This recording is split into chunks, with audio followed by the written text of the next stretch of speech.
Okay, next question. What are the top factors taken into account during the application screening process, and what makes a student's portfolio stand out? Before I say that, I just have to say amen again to that. That is probably the biggest issue that I think all of us deal with, and it's new, that people are getting wrong information from other sources that look official. And then, wrong deadlines, wrong schools, wrong everything. And so please be sure where you're getting your information from. So what makes something stand out? I think here's where, and I hope my colleagues would agree with me, that the admissions process, you as parents and as students probably think it's a very, very scientific procedure that we go through. It isn't at all. It's subjective. No matter how hard we try to make it objective, it's a very subjective procedure. We are looking to put together a freshman class that makes sense for us, that has some kind of identity as a freshman class. And so what we're looking for could change every single year. Certain things would stick out or come to the top one year or the other. So there aren't any magic bullets and that will come out. But there are some general things that I think come through.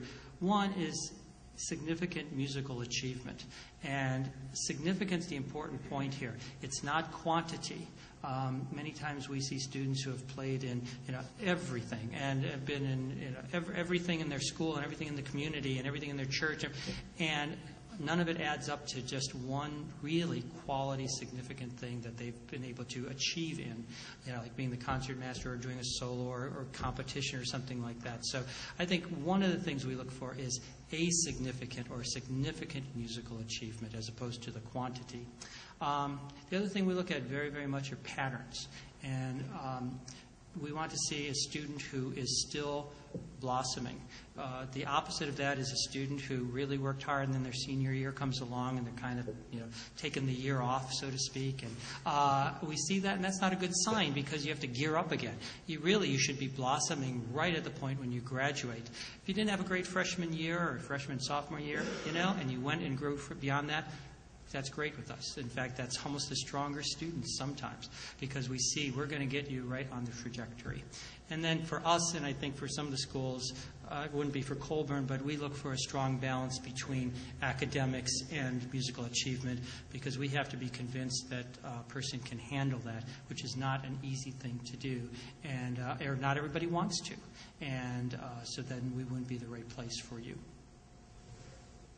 For the CSU, it's a little bit different because the application process is really twofold.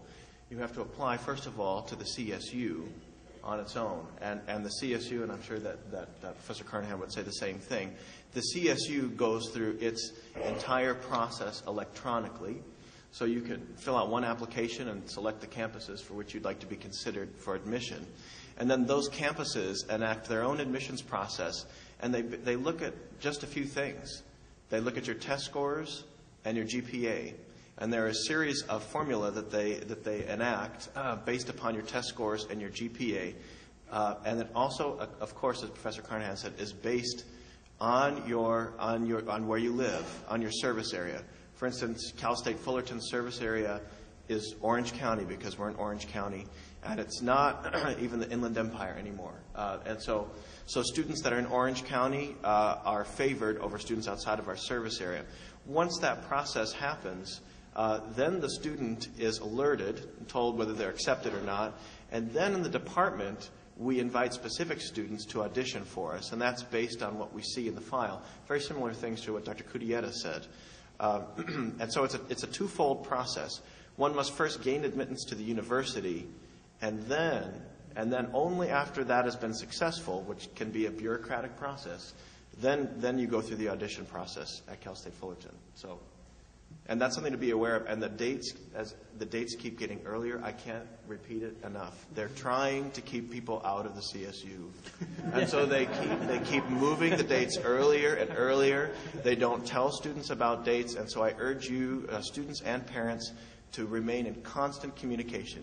When you press send on that little computer screen, that does not mean that it's complete. And you must follow up with all of the admissions offices in these big CSU and UC programs to make sure that your voice is heard and that your file is being perused. I'd like to add, too, from the conservatory side, because conservatories typically are, my world, so to speak, would be the standalones, Juilliard, New England, Cleveland, Colburn, San Francisco, that it shifts a bit. There's not the same balance between academics and performance or your major. And what happens is that the major you apply to becomes really, really important, really, really important. So if you're a violinist and you say you're a performance major, then what you demonstrate in your audition is going to be probably the most critical thing.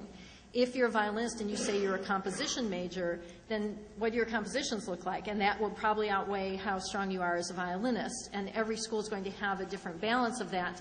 But for instance, at Colburn, until we get that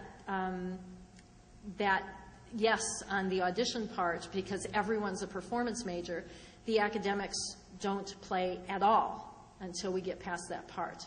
So if you're going to that kind of school, if you're applying to that kind of school, then you have to think about what your major is, and that's where you have to really put a huge amount of your focus, besides meeting the deadlines, getting all the paperwork in, and paying attention to that part of things.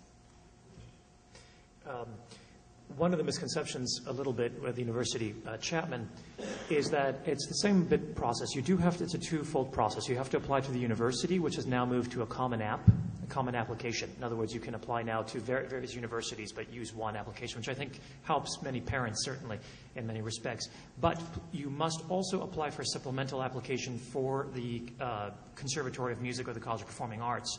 And at that point, you also then have to schedule an audition or send in a portfolio if you're an artist, et cetera, on that level. The one thing, though, that I would tell you is don't let the grades and the GPA, which is extremely high, it's a 3.7 and above, and your SATs are 80,000 and above and whatever they are now. I mean, this is absolutely ridiculous. Don't let that scare you from your dream. In other words, there are always ways of getting into a school that you want to get into. If you are determined that, let's say, Chapman or any one of these fine schools is where you want to go, make the effort to take the audition and to try. We have ways of picking up the phone and making things happen. I just want to put that out there. Certainly at Chapman, we can certainly do that. If your grades are really, really low, yes, you may be put on academic probation or on something like that, but that you may still be able to get in at that point, and then we would help you at that point. But don't just think, oh my gosh, it's a GPA of 45,000, I can't get in. Don't think that. Go where your heart is at this point. Thanks.